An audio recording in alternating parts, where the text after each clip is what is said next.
Hey guys, welcome back to Wuster in the Wilderness. Today we're gonna work on a little villager breeding thing. I think it's gonna work. By my logic, it should work. And I've watched multiple tutorials and stuff, so hopefully this works out. So I'll put in a time lapse for you guys. As you can see, I made some doors. I've got a lot of wood off camera, and there's more in here, and a lot of fences too, because we're gonna need quite a bit of materials for this exercise.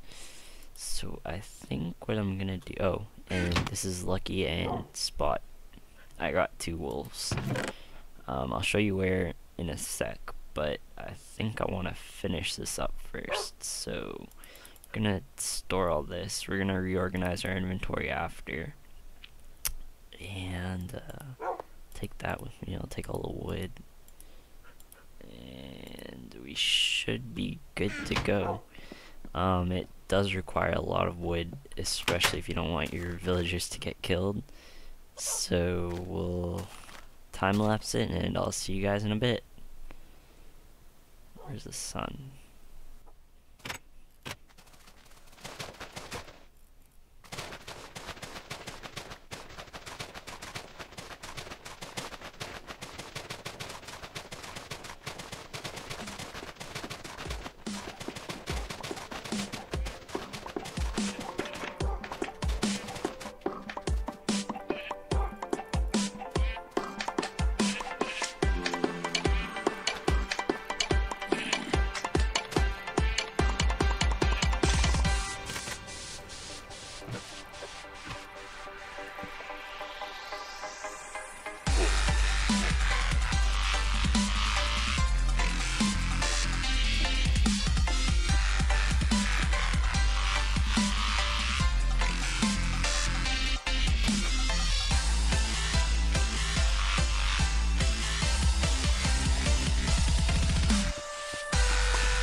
Hey guys, welcome back, and here it is. This is the explanation part. Now, villagers see this, a door, and then 3 spaces back, or 2 spaces back from the door, a block and a torch on top of that. They see that as a house even though it has no walls, no nothing. Now, that's also part of the reason why I fenced this off, so no mobs could get in, and actually there was a spot where mobs could get in, they could just jump in, but we're gonna take care of that, and that should be good.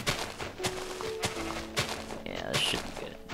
And then, but yeah, now the trick is getting some villagers in here, but basically I counted up all the houses when I was sort of gathering all those materials off camera, and there's basically 13 or 14 houses, right?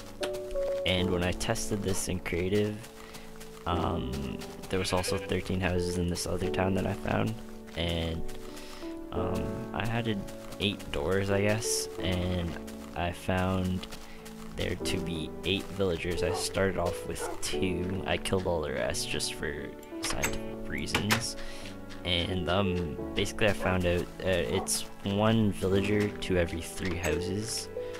So yeah, and then basically for an iron golem to spawn you need 15 or so, and basically 15 times 3 is 45. There's your math lesson for the day. And yeah, basically that's that, and now they're gonna breed, basically, or at least I think in theory they should breed. Not too sure about that yet, boys, but we will see. I definitely think it's sort of a sound little theory there, but I've tested it multiple times, so it should work. I just haven't tested having it like stacked like back to back. That's something I never tested before, but I tested like 1 row and it was fine, so it shouldn't really make a difference. Let's walk around and see if oh, these 2 look a little cozy. Let's see if they do anything.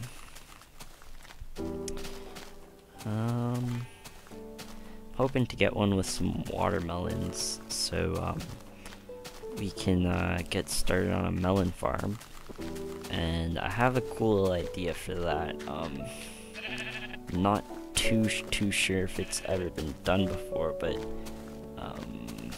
basically what I would have is the farm, and then the seeds would be like here, and then the melon would be here, and there'd be a piston, I guess, underneath it, and it would basically raise up that block, and I think it would pop it off. I'm not sure if it's been done though. If it's been done, I'll give credit to whoever did it first, but that was just my little idea. I would also need to find some slimes for that to work. Oh, how did you get up there? Did you climb up here and then... No, you didn't. So how did you get up there? That's weird. But yeah, hopefully they start to reproduce, and hopefully we get an iron golem going, because I really want to leave this town. I'm also thinking of making a sort of underground little apartment for them, so while I'm gone they will for sure be safe, and the iron golem can just roam around this over town here. But that's gonna be a challenge, especially getting them all down there. I'd have to round them all up and probably minecart track them down, and I'm not too sure that I have the resources to do that yet. Oh, I probably just trampled someone's crops there. But yeah, I'm gonna see if this works. I'm not very sure if it will. Like, if this is out of boundary of the town. It shouldn't be, because there's another house right there. And then I lined it up with the wheat farm, sort of. I use that as sort of guide for the boundary of the town, and it's well within the boundaries, so we shall see, boys, we shall see. But I hope you guys enjoyed that. It was easy enough to make. It didn't take up that much resources. I still have loads and loads of wood. So, actually, I'm gonna probably reorganize my inventory and call it a night after that, because it's getting kind of late. But yeah, I wanted to see if we could get some of these guys, like, to make sure it works on camera, but maybe they won't do it while I'm in here. Why is that guy just in the corner there, though? I'm also thinking we should get started on finding a new location for a base. I think we did that in a previous episode, but I think it was episode 5, where we went to that snowy biome. But I'm not too sure whether I want to do that yet. But I'm 95% sure, because I love the snow, and the only problem is we won't find any other villages in the snow. I don't think we'd find any other village even close to here, but I definitely think we could make a pretty cozy base there. Like, I'm thinking a cabin or something. I need to figure out what the radius is for burning blocks, because I normally play creative, and not too sure about that. Oh, there you go. Did something happen? I saw hearts. Nothing happened. Oh, there we go. Yes, yes, yes, yes, yes, yes, yes. Come on, come on. Aw, he's getting the cold shoulder. And you're way up there. I don't know how you got up there. So at least we know it's sort of working. Villagers are willing to breed now. It's just gonna take 2 for it to happen. So I guess we're gonna end this episode here. Thanks for tuning in, guys, and I will see you later, boys. No news on the hockey front yet.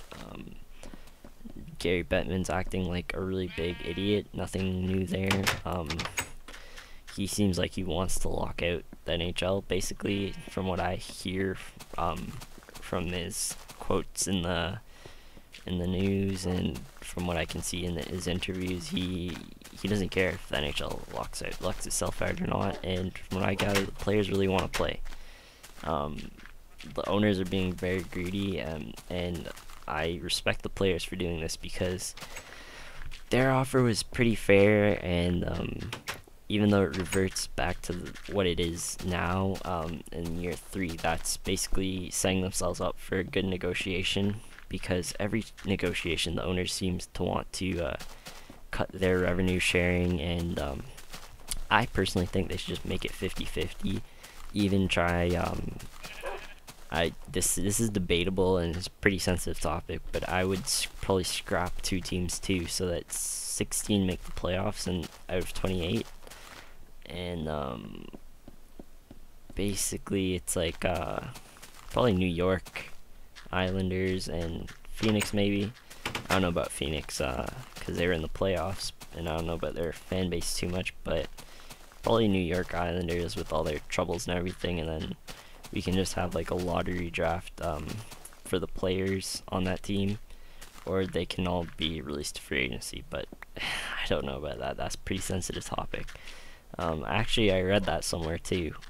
Someone said going to 28 teams would help, and just doing a 50-50 split of the revenue sharing. I agree with that. I don't know about the 28 teams, like I said before, but 50-50 sounds good to me. And just don't, you just have to hope the owners don't mess up this time. So anyways, thanks for tuning in, guys. See you boys later. Hopefully something happens here, but not too sure yet. Anyways, see you guys later. Say bye, guys.